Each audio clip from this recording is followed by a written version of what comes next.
நாடாளுமன்ற தேர்தல் களம் சூடுபிடித்துள்ள நிலையில் தமிழகத்தில் எந்த கூட்டணி வெற்றி பெறும் என்ற எதிர்பார்ப்பு வாக்காளர்களிடையே அதிகரித்துள்ளது. இந்நிலையில் ஓபிஎஸ் அணி யாருடன் கூட்டணி வைக்க உள்ளது என்பது உள்ளிட்ட சுவாரஸ்ய தகவல்களை புகழ்ந்தியுடனான சிறப்பு நேர்காணலில் பார்க்கலாம்.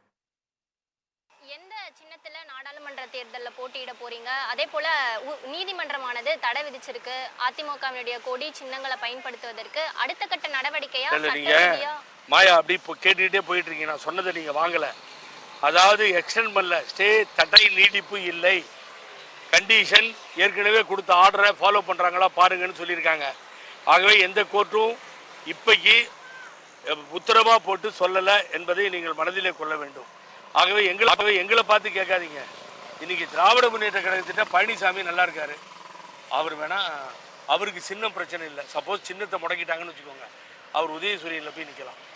நாங்கள் பார்த்துக்குறோம், ஒன்றும் பிரச்சனை இல்லை. சார், அதிமுக முன்னாள் அமைச்சர் ஜெயக்குமார் ஒரு விமர்சனத்தை முன்வச்சிருக்காரு.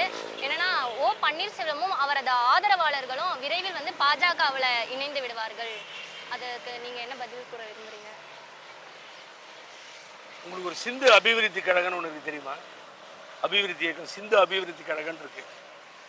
அதை கொண்டு வந்து கூட்டணியில் சேர்க்கறதுக்கு யாரும் கூட்டணிக்கு வரலன்னு அவரும் ரெக்கமெண்ட் பண்ணிக்கிட்டே இருக்கார் பழனிசாமிகிட்ட.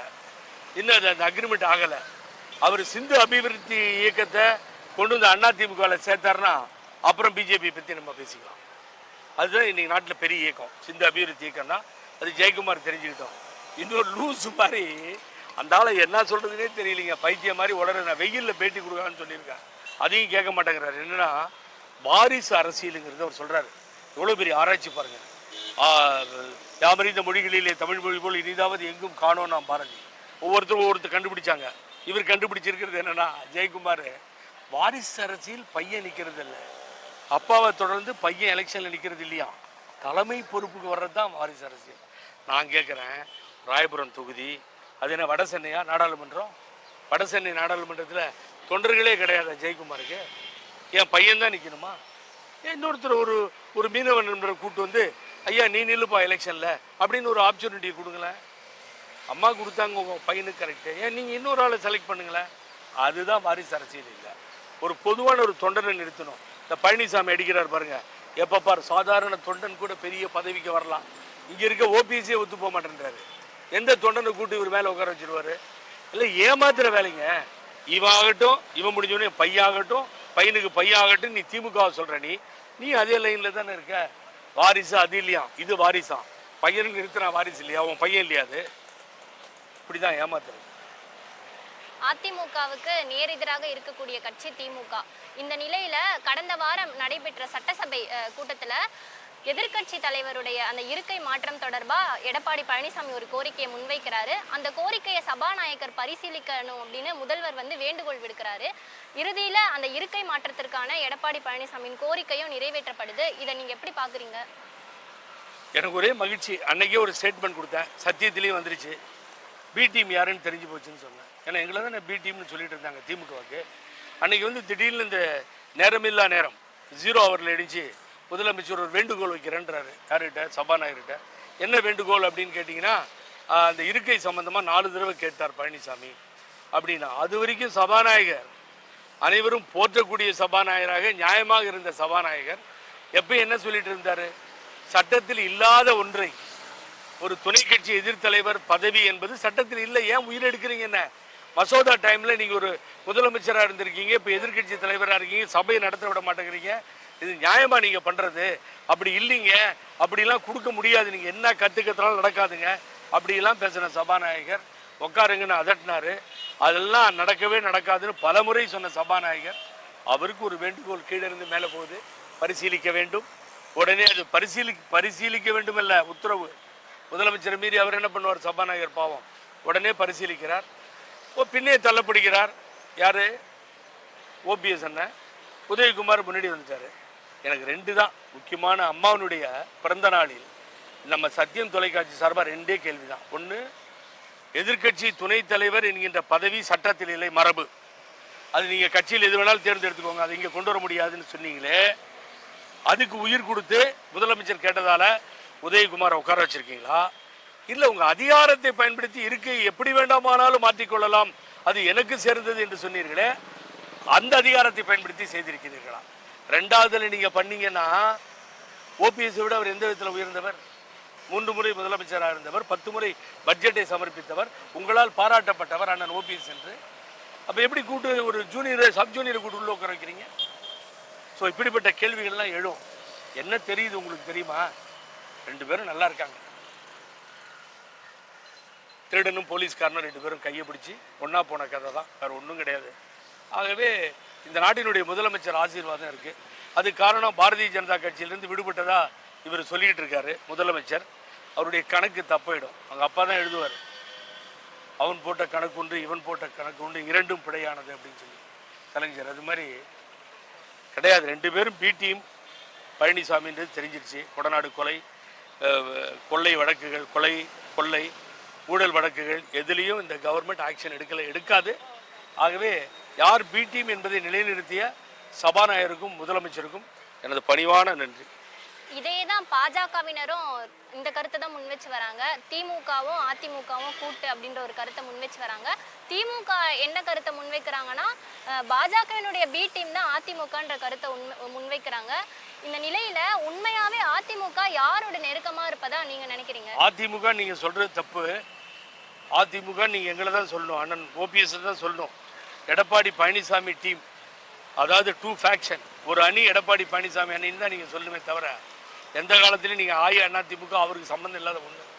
ஆகவே எப்போ அம்மா பதவியை பொதுச் செயலாளர் அடையணும்னு துடிக்கிறாரோ அதை யாரும் அடையக்கூடாதுன்னு தீர்மானத்தை கொண்டு அப்பயே அவர் அம்மாவுக்கு எதிரானவர், அம்மாவினுடைய புகழுக்கு களங்கத்தை ஏற்படுத்தியவராக பார்க்கப்படுகிறார். ஆகவே அந்த அணி எடப்பாடி பழனிசாமி அணின்னு சொல்லுங்க, தெரிஞ்சிடும். இப்போ election commission will be decided. அப்ப தெரியும் பொழுது யாரெல்லாம் தூக்கி பிடிச்சு நிறுத்தி அதிமுக பழனிசாமின்னு சொன்னாங்களோ அவங்கெல்லாம் தலைகுனிகிற நேரம் கூட வரலாம். It is possible.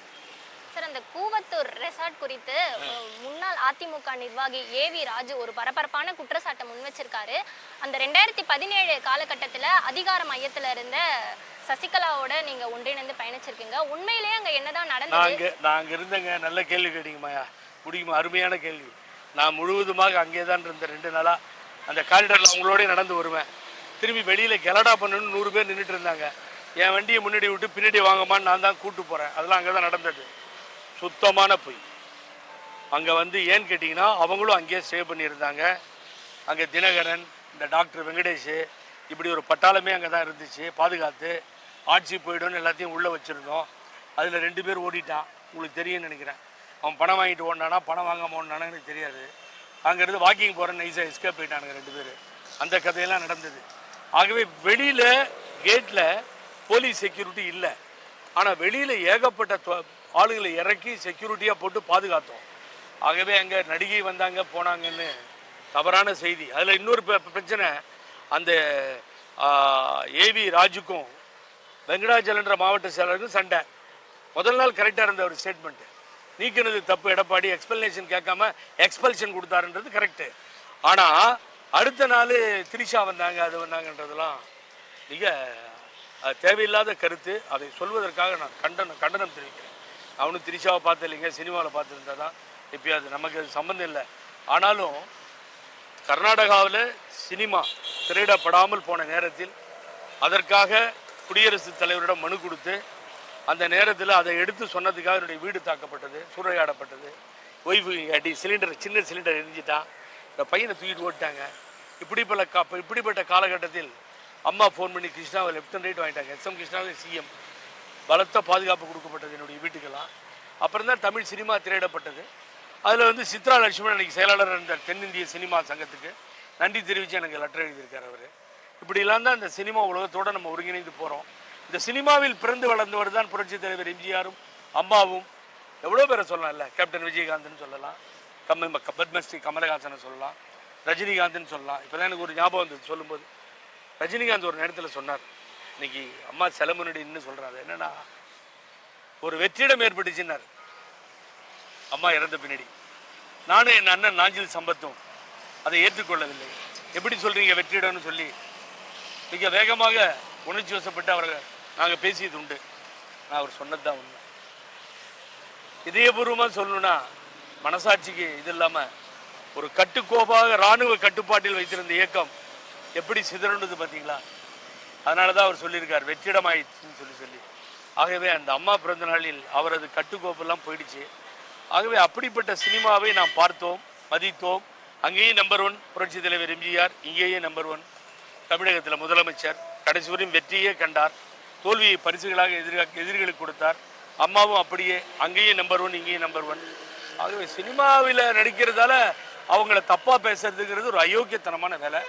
அதை செய்ய வேண்டாம் தயவுசெய்து. ரொம்ப நீண்ட நெடிய வரலாறு, எவ்வளவு நடிகைகள், எவ்வளவு நடிகர்கள் எவ்வளவு கஷ்டத்துக்கு உள்ளாகியிருக்காங்கன்னா, எம்ஆர் ராதா எனக்கு அப்பா ஃப்ரெண்டு, தலைவர் எம்ஜிஆர் எனக்கு, அதெல்லாம் எனக்கு தெரியும். உங்களுக்கெல்லாம் புரியாது. இப்போ உங்களுக்கு ஒரு ஷாட் சொல்கிறேன். ரத்த கண்ணீரில் சினிமாவில் எம்என் ராஜம் ஒரு ஷாட்டில் ராதாவை உதைக்கணும், எட்டி இந்த இடத்துல காலில் உதைக்கணும்.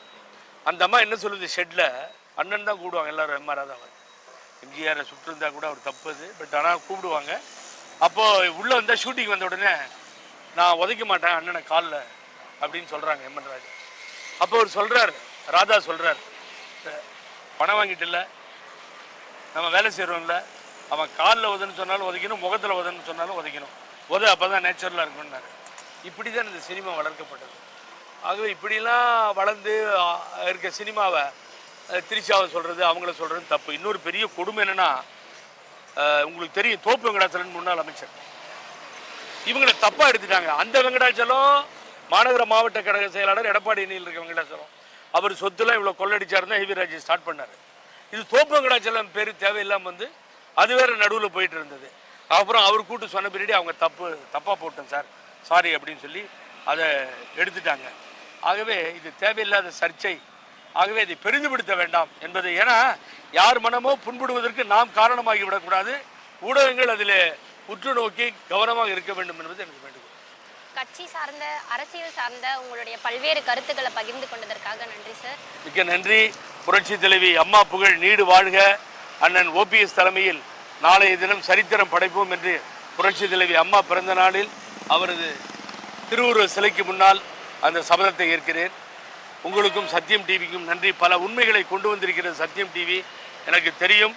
ஆகவே சத்தியம் டிவிக்கும் இந்த நிர்வாகத்திற்கும் எனது நெஞ்சார்ந்த நன்றி. சத்தியம் செய்திகளுக்காக ஒளிப்பதிவாளர் ஹென்ரியுடன் செய்தியாளர் மாயாவதி.